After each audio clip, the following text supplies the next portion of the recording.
So Greg Kading, thank you for coming by. My pleasure, Vlad. So how long were you working for the LAPD? I was with the LAPD a little over 22 years. I had 25 years in law enforcement. I had transferred from another agency in Southern California over to LAPD back in the mid-1980s. Okay. And how did you end up getting involved in the whole Tupac case? Well, initially I was assigned to work on the Biggie case because that was an LA-based murder case. Yeah. And so I got recruited in to work a task force looking at resurrecting Biggie's murder investigation, which at that time, it was 2006, so his murder was 9 years old. And by way of investigating Biggie's murder, we got involved in investigating Tupac's murder. Okay. And once you started investigating Tupac's murder, what did you find initially? Well, when we were looking at Tupac's murder, we were really evaluating two theories.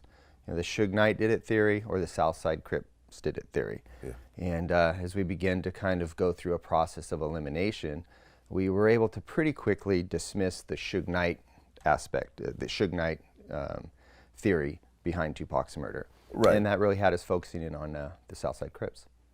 Right, because the Suge Knight theory never made any sense to me, because you got a guy that's like 3 times the size of Tupac. Who in their right mind would try to orchestrate a hit on someone while you're in the car?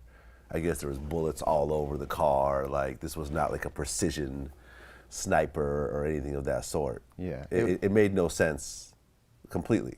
Just on the surface, it's a rather implausible theory. Yeah. So once you started actually looking into it, into the whole Southside Crip thing, what did you find in your initial investigation? Well, certainly we had the MGM tape that shows Tupac Shakur getting into a fight with a Southside Crip named Orlando Anderson.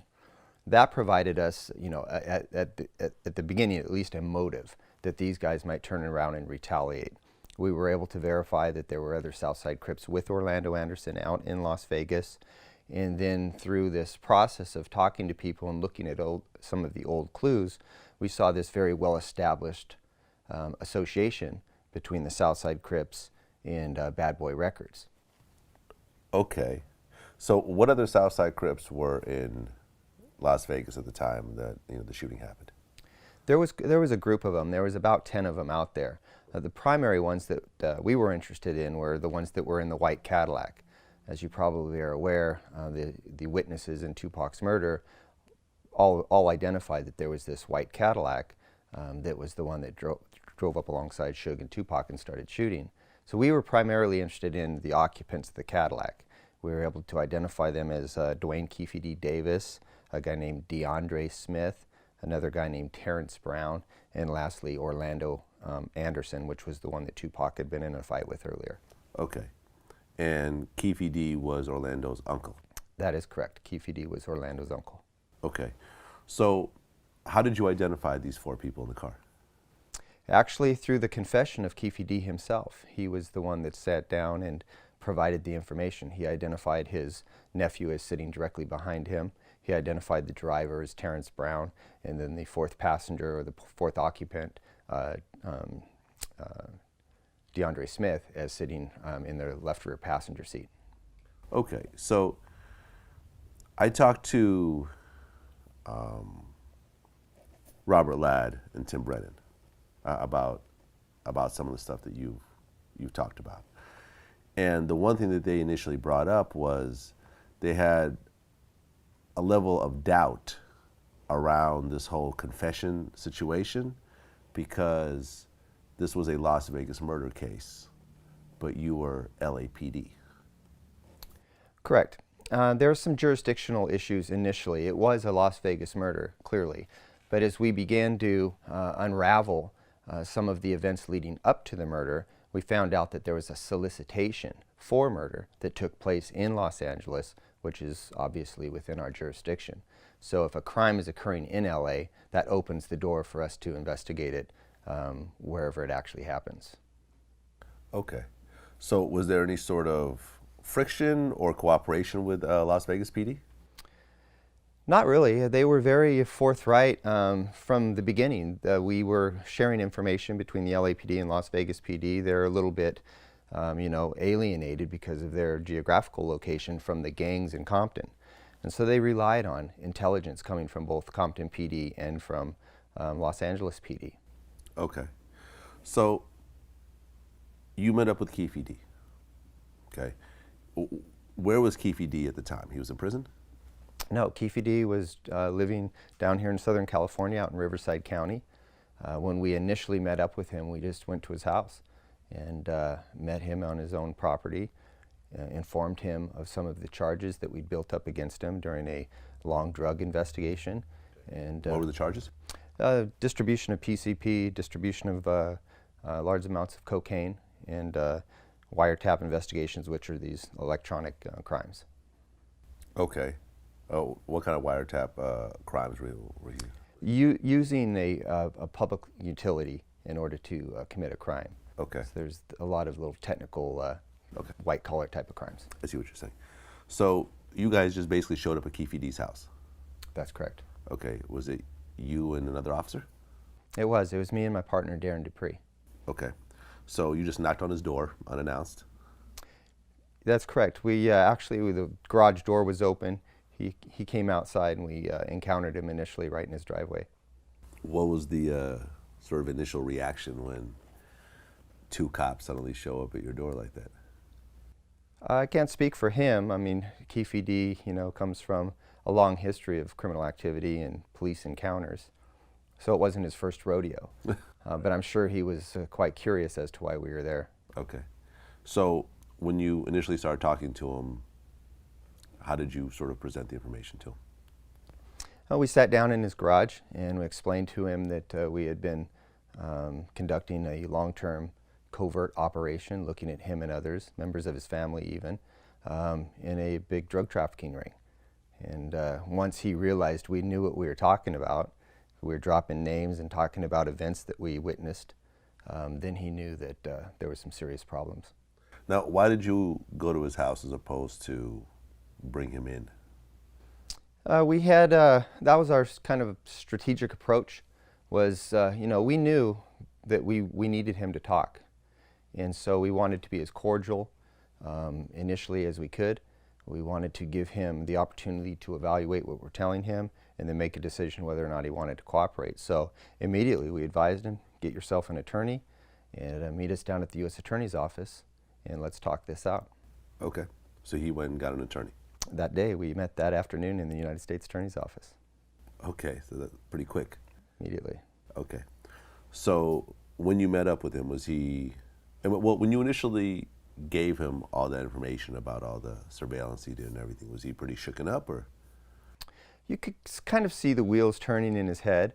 I think, he's a sophisticated, smart guy as far as street crimes go. So, he knew that we weren't bullshitting, and he had his back up against the wall. So, I think for him it was just one of these, aha moments. So he went and met with you at the U.S. Attorney's office. And was there a deal that you offered him at that point? It's not a deal, it's an agreement. It's known as a proffer agreement. And he's given the opportunity through a agreement between his attorney and the United States Attorney to evaluate whether or not it's in his best interest to cooperate. And so that was the arrangement, that he would sit down and tell us everything we wanted to know about anything we asked, and that he had to be entirely truthful, or else he would be charged, not only for the drug crimes, but for potentially his own confession. Okay. So he sat down with you and started confessing? That's correct. How long did he talk for? Well, we had multiple interviews. It wasn't just one time. We sat down and spoke a variety of times on a variety of different topics. But specifically the Tupac and Biggie cases were the ones that we were the most interested in. So we spoke for hours over a long period of time. Keefe, today what we're going to do, we're just going to go over with a fine-tooth comb the Las Vegas incident, because we're going to draft up our report as regarding that specific thing. and then we're going to cover a few other things, but we do have to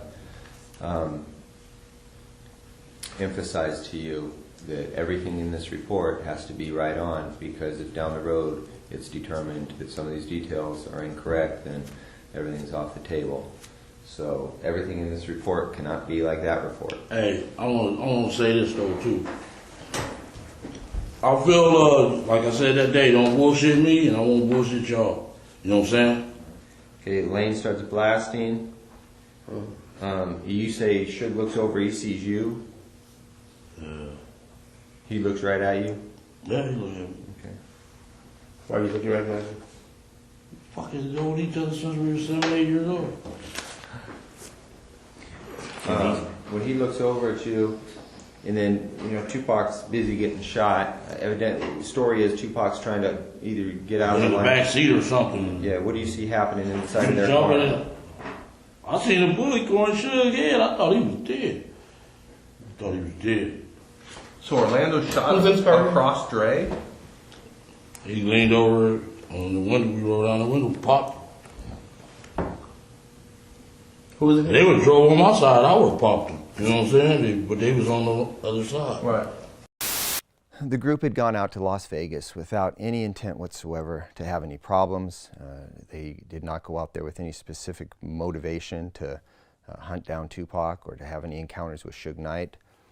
But just by the nature of the rivalry that was taking place between them, they began to have encounters. There was an encounter between the Southside Crips and Suge Knight and his entourage in the arena prior to the event where Orlando Anderson and Tupac Shakur get into a fight. In Vegas, there was an encounter? Correct. Prior to the videotape that we see of Tupac and Orlando Anderson getting into an altercation. Okay, I didn't know about this part. This is the first time hearing about this. So what actually happened before the videotaped altercation? Well, inside the arena, there was just a brief encounter. Now, these Crips and Bloods from these sets, they know each other.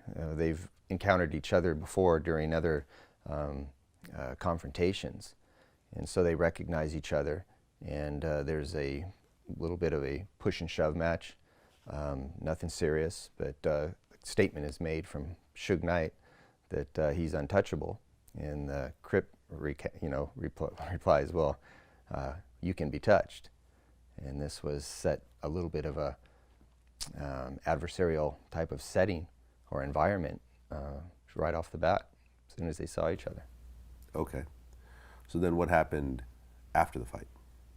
After the fight, Tupac Shakur and several members of the Mob Piru, Suge's entourage, and members of Death Row, they're all kind of milling around. I don't know if you've been to the MGM, but after a fight, it's just, it's pandemonium.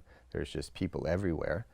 And because there was already this encounter, Trayvon Lane, who had had a prior confrontation with Orlando Anderson, recognized Orlando from a prior fight between the two of them, and tells Tupac, hey, be on guard, there's one of our enemies. Tupac takes it upon himself to go over and initiate a altercation with Orlando. The rest of the Mob Piru run over and jump in as kind of a gangbang, and that's what happened at the MGM. Okay. What happened after that altercation with Orlando? After the altercation, Orlando kind of licked his wounds and went and found his uncle, Keefe D, who was nearby. Keefe D was with some other Southside Crips and along with some characters from New York, some associates from New York, including a guy named Eric Zip Martin, who was a drug associate of Keefe D's. And they just had a conversation about the fact that Orlando was just attacked by not only Tupac, but from the Death Row entourage, and they planned retaliation. And Zip and his crew offer to assist Keefe D and his crew, and Keefe D says, "No, we got this. We can handle it." However, they didn't take any guns out there. They weren't stupid enough to travel across the Nevada and California desert with guns and to Las Vegas. And so Zip, who did have a gun, offered his, and they went out to the parking lot, and he went into his car,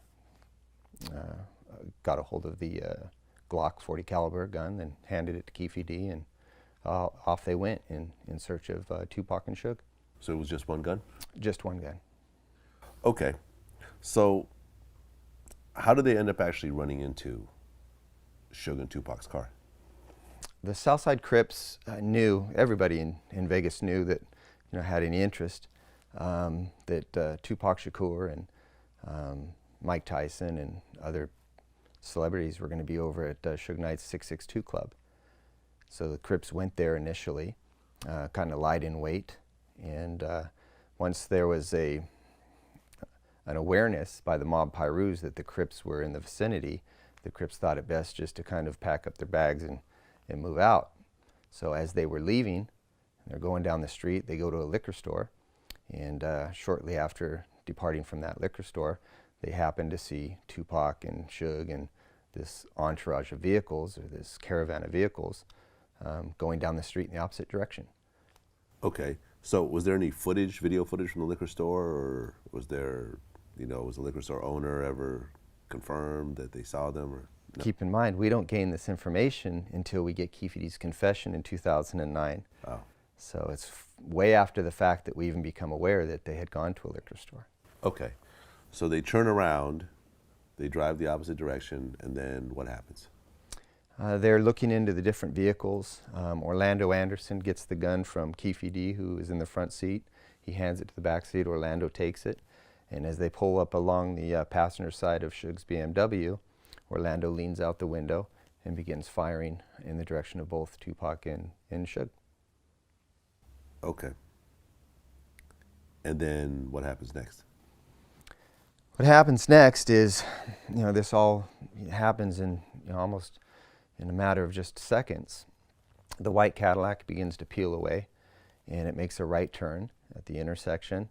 There's some females that are in a convertible Sebring who duck down because they hear the gunfire just over their shoulders and behind them. They also try to make a right turn at that intersection. They almost have a collision with the white Cadillac.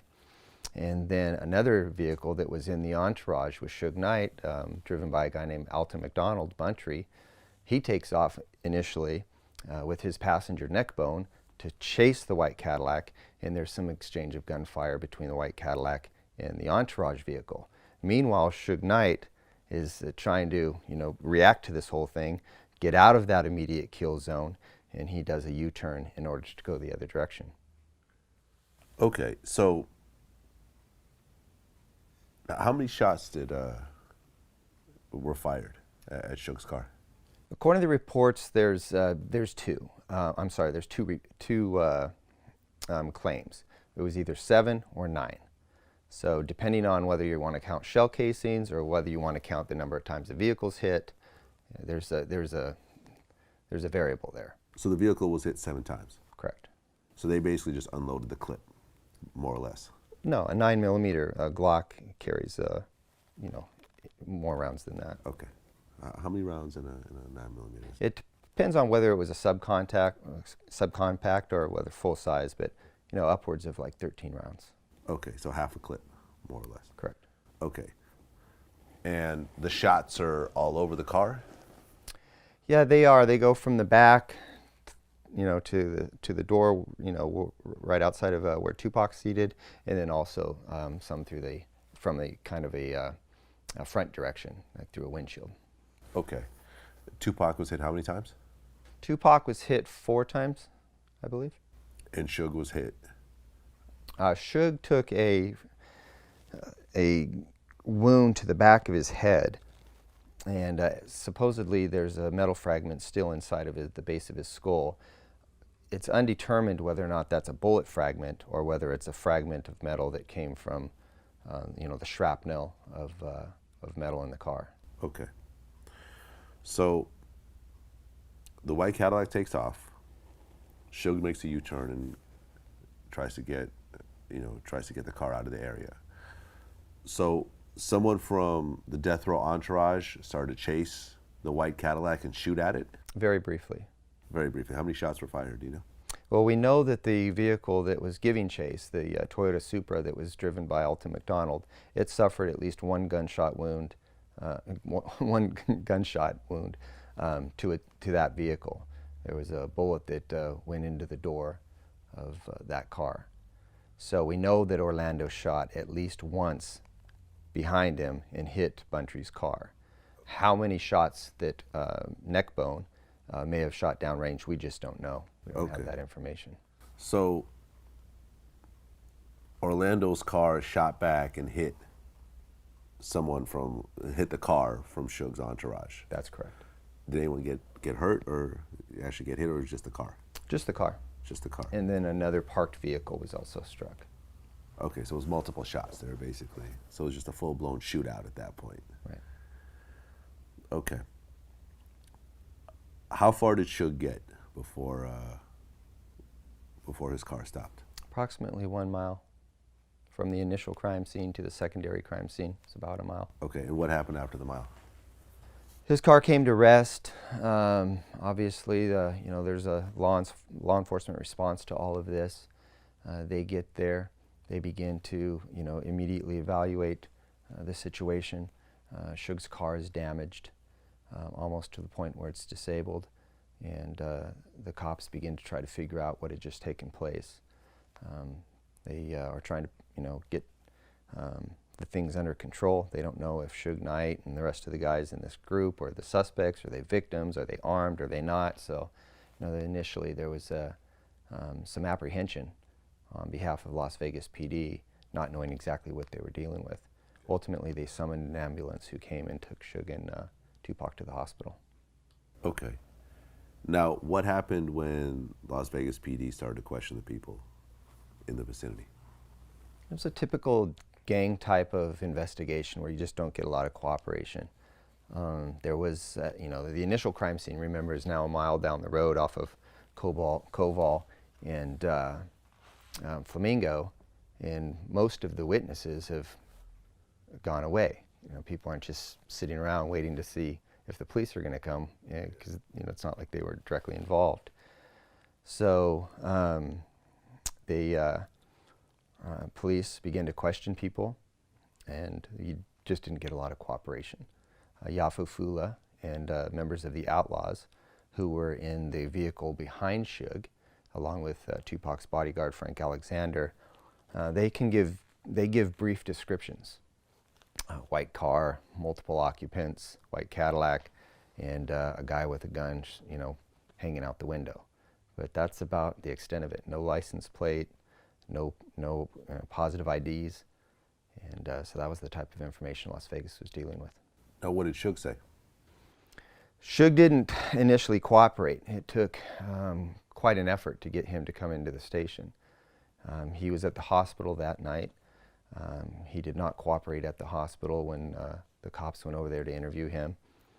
Ultimately, after repeated requests to come to the station, he showed up with his attorney, but he was very evasive,